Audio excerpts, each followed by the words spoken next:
Très heureuse de vous retrouver pour cette nouvelle émission. Bonjour chez vous, c'est votre rendez-vous quotidien avec l'actualité qui vous concerne. Nous sommes au plus près de vous avec nos partenaires de la presse quotidienne régionale, des télévisions locales et des Indes radios. Nous sommes ensemble pendant 1h30 et au menu du jour, un débat sur le référendum sur la privatisation d'Aéroports de Paris est organisé au Sénat ce matin alors que la pétition a dépassé le million de signatures. On va en parler avec le sénateur centriste de Seine-Saint-Denis, Vincent Capo-Canellas, il est avec nous. Dans une demi-heure, l'invité politique, c'est Sibeth Ndiaye, la porte-parole du gouvernement. Interview en partenariat avec la presse quotidienne régionale, représentée ce matin par Patrice Moyon de Ouest France. Et puis, vous le savez, nous suivons la campagne des municipales dans plusieurs villes. Cette semaine, nous sommes dans le Nord et dans le Pas-de-Calais. Aujourd'hui, direction Lens. Et puis enfin, dans le Club des Territoires, on parlera de cette campagne des municipales, notamment à Paris. Match des meetings hier soir entre le candidat dissident Cédric Villani et le candidat écologiste David Béliat. Anne Hidalgo, quant à elle, présente son programme ce matin. Et puis on parlera également de la campagne à Strasbourg avec le retour d'une figure nationale sur la scène locale. C'est Catherine Trautmann qui conduira la liste socialiste.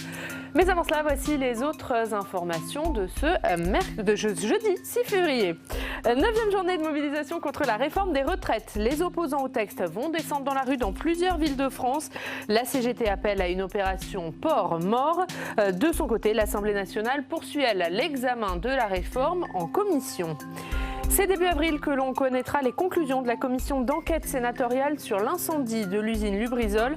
Pour le président de la commission, Hervé Maurey, il existe encore à ce stade de nombreuses questions sans réponse, notamment sur les conséquences sanitaires de l'incendie.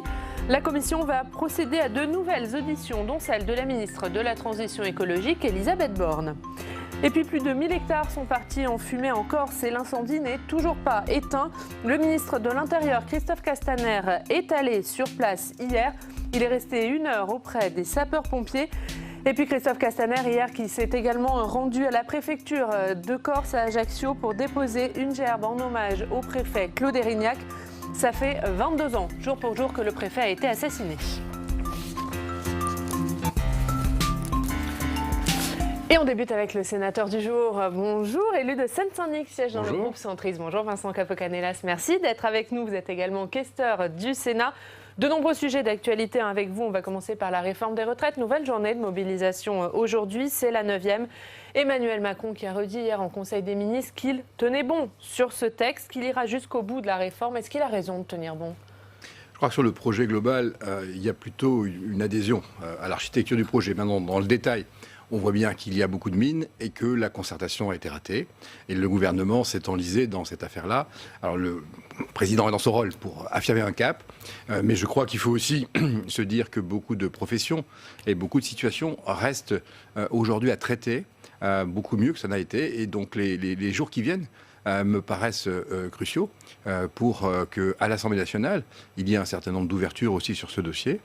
Les choses sont maintenant, depuis plusieurs mois, posées, mais beaucoup de points de détail qui ne sont pas mineurs restent à traiter. Donc le gouvernement affirme un cap, le calendrier me paraît quand même assez resserré, et je souhaite qu'à l'Assemblée, on aille aussi au-delà de l'obstruction quand même, pour traiter le fond du sujet. Mais est-ce que vous parlez de cette obstruction, du coup la commission spéciale a du mal à avancer dans les amendements, 22 000 ont été déposés. Est-ce que du coup la droite et le centre ne réussiront pas à se faire entendre sur le fond de cette réforme ? Moi je souhaite qu'on sorte d'un débat d'affrontement comme ça. La France insoumise est partie dans une logique d'escalade parlementaire. C'est de la manœuvre parlementaire, c'est pas ça qui va permettre d'avancer sur la réforme. Il y a une aspiration d'équité dans la société française et ce projet-là la traite, et je crois que c'est une bonne chose. Voilà. En même temps, on a bien vu que les 2 ans de concertation n'ont pas servi à grand-chose, et beaucoup de problèmes restent à traiter. Donc nous serons là au Parlement pour poser les vraies questions sur un certain nombre de professions qui aujourd'hui sont en grande difficulté. Je pense notamment aux avocats, et on voit bien que la grève des avocats dans les tribunaux finit par poser beaucoup de questions, et le gouvernement serait bien disposé à engager une vraie concertation là-dessus et à prendre en compte les attentes des uns et des autres sur ce point-là notamment. Est-ce qu'un référendum, pour vous, ça peut être une issue à cette crise ? Je ne crois pas forcément qu'aujourd'hui un référendum soit la meilleure des solutions. Il y a une tension dans la société française. La vraie difficulté, c'est qu'il faut arriver à réformer. Il faut le faire dans la concertation. Tout ce qui va tendre encore plus me paraît plutôt une mauvaise solution. La difficulté, c'est que la société est aujourd'hui exacerbée. Il y a une violence symbolique, il y a une violence tout court, il y a une radicalité dans la société française. On ne peut pas non plus rester tel qu'on est. Et il est besoin d'avancer sur une voie où on garde un modèle social, mais on le réforme. De ce point de vue-là, cette réforme partait avec de bonnes intentions, et à l'arrivée, beaucoup de capital politique me semble avoir été gâché. Je crois que c'est bien dommage.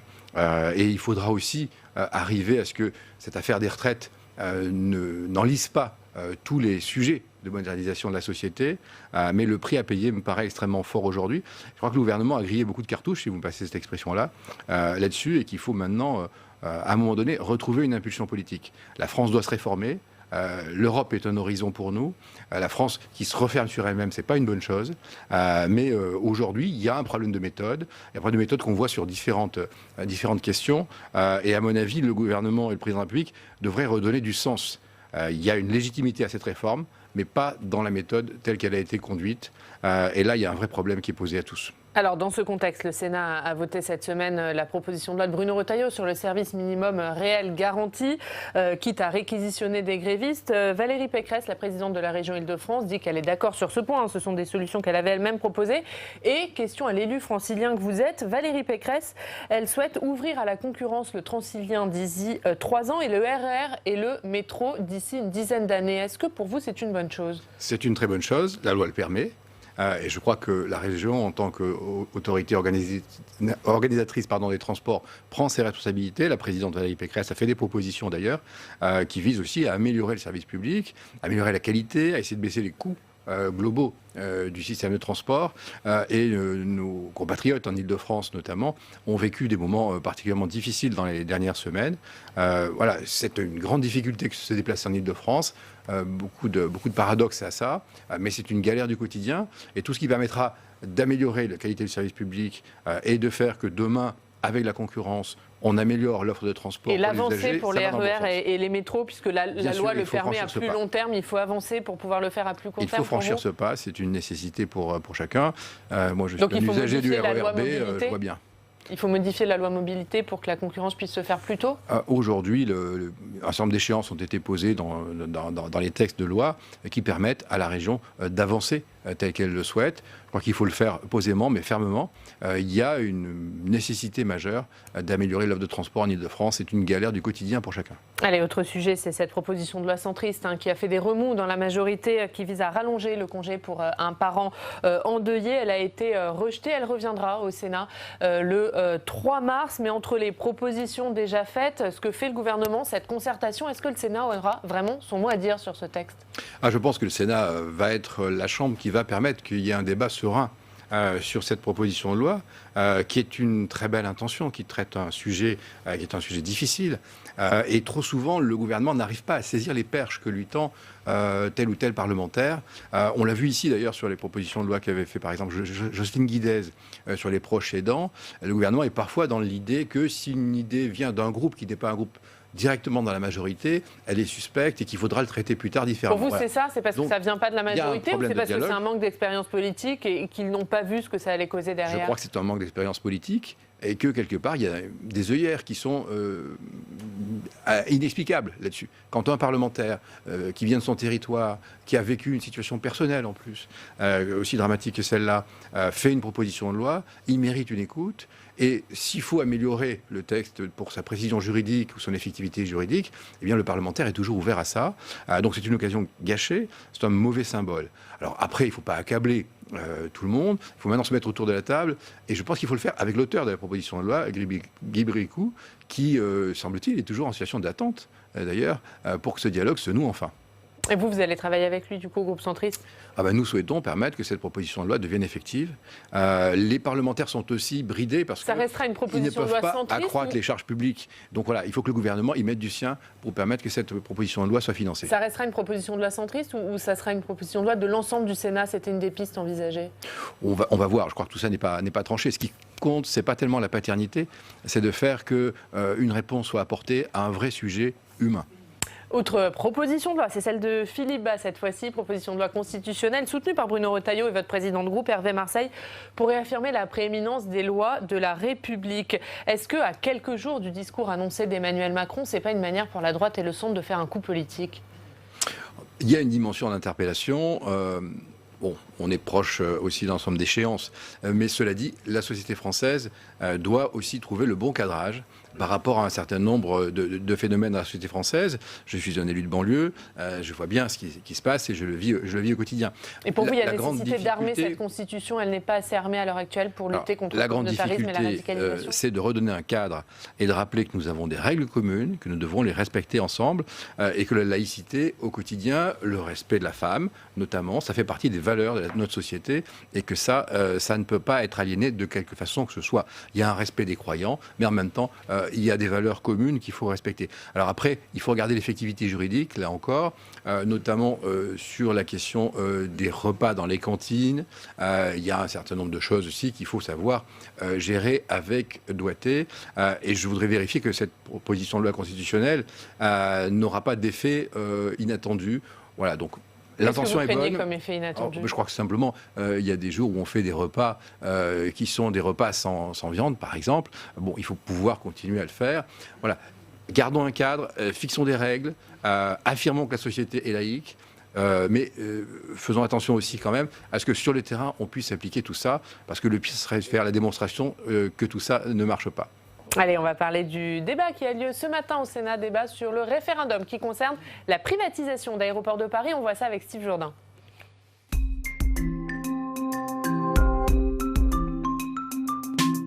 Bonjour Steve. Bonjour Yann, bonjour Vincent Capo-Canelas. Un débat sur le référendum sur la privatisation d'Aéroports de Paris a donc lieu ce matin au Sénat et vous allez donc nous parler de ce référendum. Où en est-on, Steve ? Plus que 35 jours pour signer. Signer quoi ?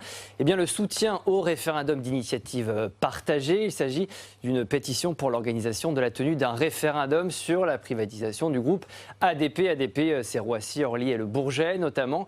À la date d'aujourd'hui, 1 028 000 personnes quasiment ont signé la pétition. Cette pétition, elle est disponible en ligne sur le site du ministère de l'Intérieur.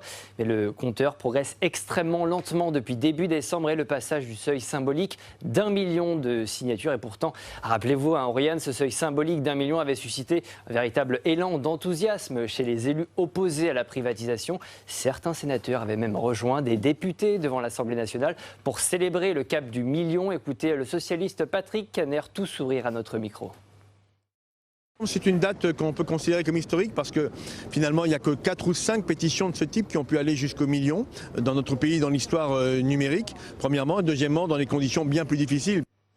Voilà, alors il faut rappeler que pour enclencher la procédure, la proposition de loi doit être approuvée par 1/10 des électeurs inscrits. 1/10 des électeurs inscrits, soit un peu plus de 4,7 millions de citoyens. On peut encore voter jusqu'au 12 mars, mais on en est encore très très loin, Oriane. Et il faut rappeler qu'au Parlement, cette privatisation, elle avait suscité une levée de boucliers à gauche, mais aussi à droite. Oui, et le temps ne fait rien à l'affaire, Oriane. Lundi, des élus de droite ont par exemple organisé une réunion publique dans la ville de Ebly. C'est en Seine-et-Marne, les Républicains ont organisé un débat contre la privatisation d'ADP et donc pour le référendum d'initiative partagée. On a notamment pu y apercevoir le sénateur LR Pierre Cuypès ou encore la sénatrice LR Anne Chain-Larché. Une droite opposée à la privatisation, c'est pas forcément très intuitif à première vue, mais on s'en souvient au moment du vote de la loi Pacte l'année dernière, les sénateurs de droite s'étaient alliés à la gauche pour repousser la privatisation d'ADP. Roger Carucci LR s'en était pris à Bruno Le Maire, écoutez. Autant je comprends une privatisation quand une entreprise publique ne marche pas et ne peut pas marcher tant qu'elle est tenue par les règles publiques. Je comprends. Franchement, c'est une entreprise stratégique qui fonctionne, gardez-la. Il a raison, Roger Carucci, l'entreprise est rentable, très rentable même, 4,47 milliards d'euros de chiffre d'affaires en 2018. Pour terminer, rappelons que la cession porte sur les 5,6% que détient l'État dans l'entreprise, qu'elle pourrait rapporter cette cession entre 8 et 10 milliards d'euros. Vous aviez voté pour la privatisation, monsieur le sénateur, vous étiez alors relativement seul au sein de votre groupe au Sénat. C'est toujours une bonne idée cette privatisation ? Alors je crois que c'est une idée qui a eu du sens. mais qui a été très mal exprimée, très mal mise en œuvre. Aéroport de Paris peut exister dans le secteur public, mais Aéroport de Paris était mal régulé, c'est-à-dire qu'on avait des tarifs qui augmentaient tout le temps et le sentiment que finalement on se contentait de nommer le PDG et après on laissait faire. Donc je pense qu'il faut revenir à l'essentiel. On a besoin que la plateforme de Charles de Gaulle et les autres plateformes d'Île-de-France soient compétitives. On a besoin que les salariés continuent à moderniser l'entreprise et beaucoup de travail a été fait là-dessus. On peut le faire en restant dans le secteur public, mais il faut améliorer les règles de contrôle de l'entreprise et faire que l'objectif de qualité soit atteint, que veulent nos compatriotes, prendre l'avion à l'heure, dans de bonnes conditions, avec un service qui s'améliore, et faire qu'on puisse aussi créer de l'emploi autour des plateformes aéroportuaires en liaison avec les territoires. On pourrait aussi le faire dans le secteur privé, avec un régulateur fort, et le Sénat a voté ce point-là. Alors après, c'est devenu un objet politique, cette affaire-là. C'est un grand gâchis. La vraie question, c'est la stratégie de connectivité de la France, la stratégie aéroportuaire du pays, la stratégie aérienne qui doit se développer. La France a toujours été précurseur et ce débat est un gâchis manifeste et total parce que finalement, on en vient à parler de politique politicienne avec un sujet qui est un sujet aéroportuaire majeur, de compétitivité du pays. Contrôlons cette entreprise, essayons de la valoriser. Voilà, on aurait pu le faire dans le cadre de la privatisation, c'est très mal engagé aujourd'hui. Dans ce cas-là, faisons-le bien dans le cadre public et continuons à fixer des objectifs. Mais c'est très mal engagé, clairs. ça veut dire que pour vous, cette privatisation, elle n'aura pas lieu? C'est très mal engagé parce que les conditions politiques ne sont pas réunies et parce que le gouvernement n'a pas su faire qu'il explique pourquoi ça pouvait être utile aux passagers et aux habitants proches des plateformes d'avoir une plateforme qui soit gérée selon les critères du privé. Voilà, donc cette occasion-là, elle est ratée. S'il est mal pris et du coup, il ne pourra pas mettre en œuvre cette privatisation. Aujourd'hui, c'est très très mal engagé. Ça, je vous le confirme. Oui. Alors vous êtes pour, mais qu'est-ce que vous dites aux opposants qui disent on ne peut pas vendre les bijoux de famille? Bon, écoutez, d'abord, les trois quarts de ceux qui disent ça ont déjà privatisé plus que ça et pire que ça, si je puis dire. Les autres en font un objet de querelle politique. On est de gauche, on est contre les privatisations. Il faut dépasser tout ça. Qu'est-ce qu'on veut? On veut que ça marche et on veut que l'intérêt du contribuable soit effectivement préservé. Voilà. Il n'y a pas grand-chose d'autre à ajouter par rapport à ça. Après, chacun s'en est saisi. Le gouvernement a été très maladroit. Il n'a pas expliqué sa démarche aéroportuaire et sa démarche pour les territoires, pour les passagers, pour développer l'emploi et la connectivité. Il y avait un sens à avoir une entreprise plus ouverte à l'international, plus sur des critères de gestion du privé, plus sur la qualité du service offert aux passagers. Voilà, on peut y arriver peut-être plus lentement et différemment en restant tel qu'elle est dans le secteur public. Mais ce que je veux dire, c'est que c'est un peu une occasion gâchée, c'est-à-dire d'expliquer que la France a besoin d'aéroports performants, qui se modernisent, qui est une démarche plus environnementale. C'est ça le fond du sujet. Le reste, c'est une affaire de moyens. Un mot rapidement sur ce référendum, cette pétition qui a dépassé le million. 1 million, ce n'est pas rien. Est-ce qu'on peut ne pas en tenir compte? Je crois que dans le débat politique, ça pèse. Et qu'il appartiendra au gouvernement, lorsque le délai de pétition sera clos, d'arrêter une décision. Pour moi, les conditions politiques ne sont pas réunies aujourd'hui pour aller plus loin, dont acte. Mais même pour un référendum? Parce que là, en fait, il faut atteindre 4,7 millions pour avoir un référendum d'ici le 12 mars. Ça paraît quand même très compliqué. Le référendum paraît effectivement hors de portée. Mais pour vous, on s'en tient au plan juridique. On ne tient pas compte de ces 1 million de signatures. Je crois qu'il y a beaucoup d'autres débats dans la société française qui sont plus importants que celui-ci. Allez, on va, comme tous les jours, se rendre dans une rédaction locale. Vincent Capo-Canellas, aujourd'hui, on va aller à Metz. Retrouver nos partenaires du Républicain Lorrain. Bonjour, Anthony Villeneuve. Bonjour. Chef d'édition au Républicain Lorrain. Et à la une du Républicain Lorrain, aujourd'hui, un sondage exclusif. Oui, ce matin, nous publions les résultats d'un sondage exclusif réalisé pour l'IFOP, pour le Républicain Lorrain et via Mirabel, sur les élections municipales à Metz. Et dans cette enquête, c'est le sénateur Les Républicains François Grosdidier qui est aujourd'hui le mieux placé pour succéder au maire socialiste Dominique Gros, lequel ne se représente pas. Selon cette enquête, François Grosdidier obtiendrait 29% des intentions de vote au premier tour et au second tour, il serait élu maire de Metz en cas de quadrangulaire, mais aussi dans l'hypothèse d'une triangulaire. Anthony, François Grosdidier en tête dans votre sondage. Quels sont les candidats susceptibles de l'inquiéter? Alors c'est l'autre enseignement de ce sondage. Si 4 candidats seraient susceptibles de se maintenir au second tour, un seul peut véritablement espérer rattraper François Grosdidier. Il s'agit de Xavier Bouvet, le candidat soutenu par Europe Écologie Les Verts et plusieurs partis de gauche. Il obtient dans notre enquête 20% des intentions de vote au premier tour et 39% au second. Derrière, la candidate du Rassemblement national, Françoise Grolet, plafonne à 18-19% au premier comme au second tour. Qu'en est-il du candidat de la majorité présidentielle, Anthony ? Eh bien, c'est la Bérésina. Le député Richard Lieuget, investi par La République En Marche, n'est crédité que de 11% des intentions de vote au premier tour. Et s'il se maintenait au second, il ne dépasserait pas les 14%. Comme dans d'autres métropoles, La République En Marche est donc en grande difficulté à Metz. Richard Lieuget doit aussi affronter une dissidence, celle de l'ancienne référente départementale du mouvement, Béatrice Agamemnon, qui conduit sa propre liste. Alors, si on vous suit, on s'achemine vers un duel entre le républicain François Grosdidier et le candidat écologiste Xavier Bouvet. À Metz, qu'est-ce qui va faire la différence entre les deux hommes ? Alors c'est effectivement le match annoncé par ce sondage et c'est un beau duel tant ces deux candidats représentent des profils différents. C'est d'abord un vrai match droite-gauche à l'ancienne, mais c'est aussi un duel générationnel. François Grosdidier a 30 années de vie politique derrière lui. En face, Xavier Bouvet, âgé de 35 ans, n'a jamais été élu, ni même candidat à la moindre élection. Les électeurs messins vont donc devoir choisir entre l'expérience et le renouvellement. Eh bien, on aura l'occasion d'en reparler avec vous. Merci beaucoup, Anthony. On va revoir la une du Républicain Lorrain et donc ce sondage exclusif IFOP fiducial pour le Républicain Lorrain et via Mirabel. François Grosdidier largement en tête. Ce sondage sur les municipales à Metz est donc à lire aujourd'hui dans votre journal. Merci, Anthony. Un mot peut-être sur votre collègue François Grosdidier, Vincent Capo-Canelas, sénateur, candidat à la mairie de Metz. Je lui souhaite bon vent. Comme quoi on peut être sénateur et candidat au municipal. Absolument. Bon, c'est une bonne chose pour vous. Écoutez, moi je suis candidat sur une liste, celle de mon successeur au Bourget, Yannick Hoppe. Allez, on va continuer à parler des municipales et d'autres choses qui concernent votre département de la Seine-Saint-Denis, puisqu'on va regarder la revue de presse de votre département. C'est avec Steve Jourdain.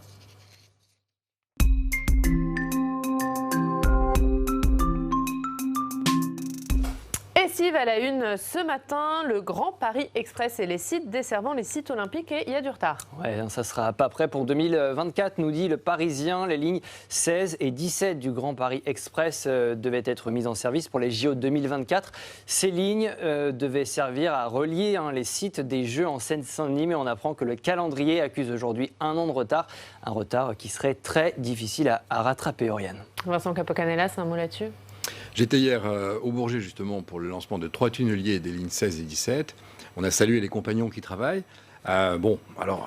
Les annonces, il faut les prendre avec un peu de circonspection quand même. Je crois que les entreprises sont mobilisées. C'est un enjeu majeur. C'est un sujet de crédibilité pour la France aussi quand même. Parce que dans la candidature de Paris 2024, ce sujet-là était vraiment en tête des mesures d'accompagnement. Donc voilà, je souhaite qu'on garde le timing. J'ai lu l'article du Parisien, qui est toujours bien informé là-dessus. Il y a une vraie tension, c'est juste, mais je souhaite qu'on y arrive.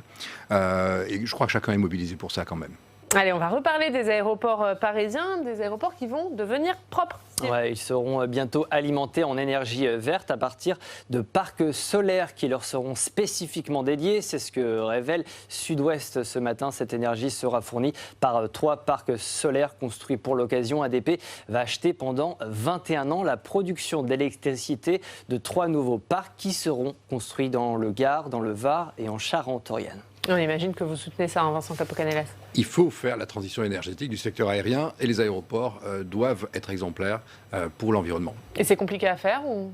C'est dur à faire, mais j'observe que l'Organisation européenne des aéroports a pris des engagements sur ce point et je pense que l'Aéroport de Paris, comme les grands aéroports français, sont précurseurs là-dessus et il faut vraiment tenir ces engagements-là.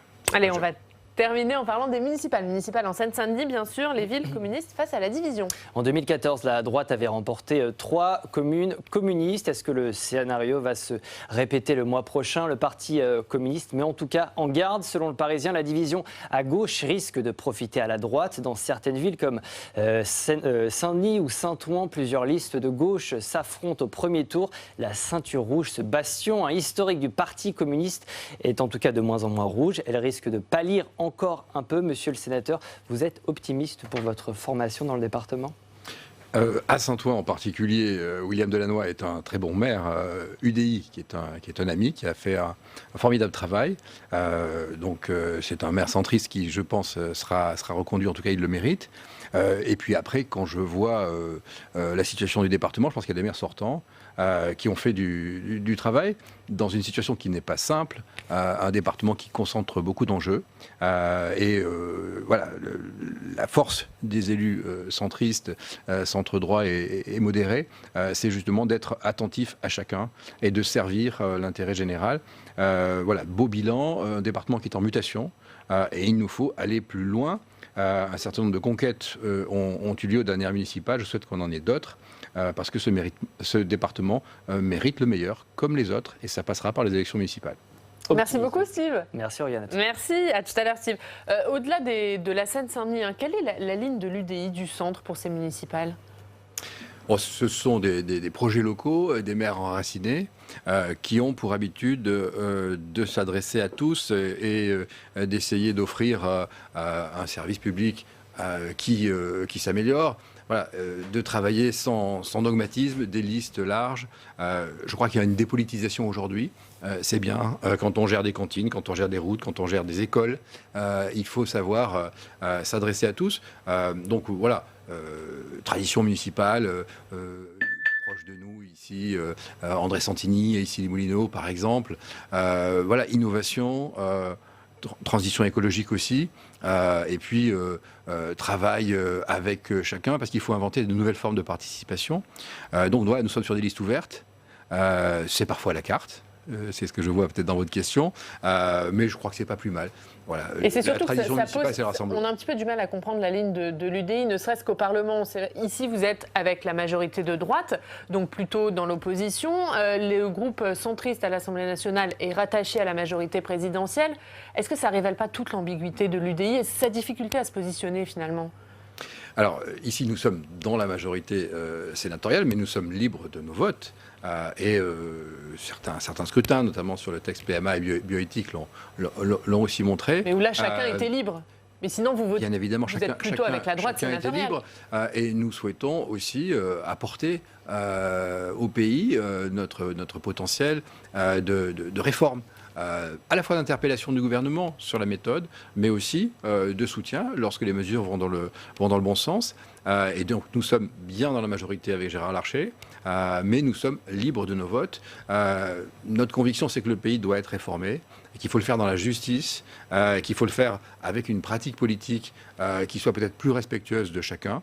Mais la France ne peut pas se permettre un quinquennat qui serait raté, et ça serait une occasion manquée pour le pays.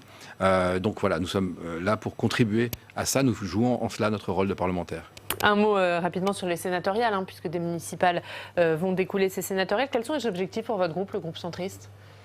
Le groupe centriste essaye toujours de progresser, parce que je crois que d'abord on répond à une aspiration des territoires, des élus.